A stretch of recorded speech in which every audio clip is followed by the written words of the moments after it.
juda ham xursandmiz. O'zbekiston Tarixiy davlat muzeyida bizni qirg'izistonlik hamkasblarimiz kelishganidan. Men eshitdim, sizlar Farg'ona vodiysi bo'yicha ko'p muzeylar bilan memorandum qilibsizlar. Ma'lumki bu muzey ham O'zbekistonda birinchi tashkil etilgan muzey bo'ladi. Bu 1876-yilda tashkil topgan muzey, birinchi O'zbekistonning muzeyi va eng katta muzeylardan biri hisoblanadi. Va bu muzeyimiz bizni mana shu O'zbekiston tarixini qadimiy davrdan boshlab bugungi kungacha yaxlit namoyish etadigan yagona muzey hisoblanadi. Hozirgi kunda muzeyimiz o'zini 140 yillik faoliyati davomida juda ko'p ishlarni olib bordi.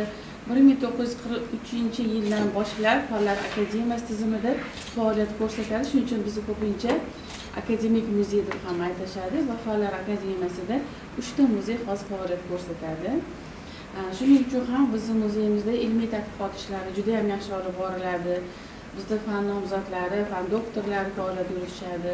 Hozir mana yoshlarimiz juda ham ko'p. Biz hozir kadrlarimizni yoshartirish masalasini ham yaxshi amalga oshiryapmiz va yosh yigit-qizlarimiz juda ham ko'p. Ular arxeologlar, numizmatika sohasi, etnografiya sohasi bo'yicha yoshlarimiz, ilmiy tadqiqotchilarimiz juda ham ko'p.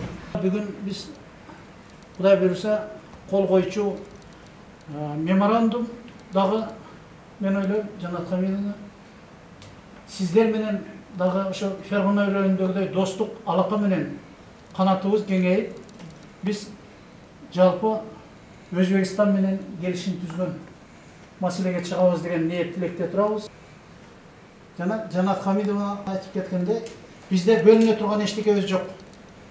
Bozorimiz bir, mozorimiz bir, ata-bobolarimizdan turaq qilgan jeri bir, ko'milgan murzosi bir.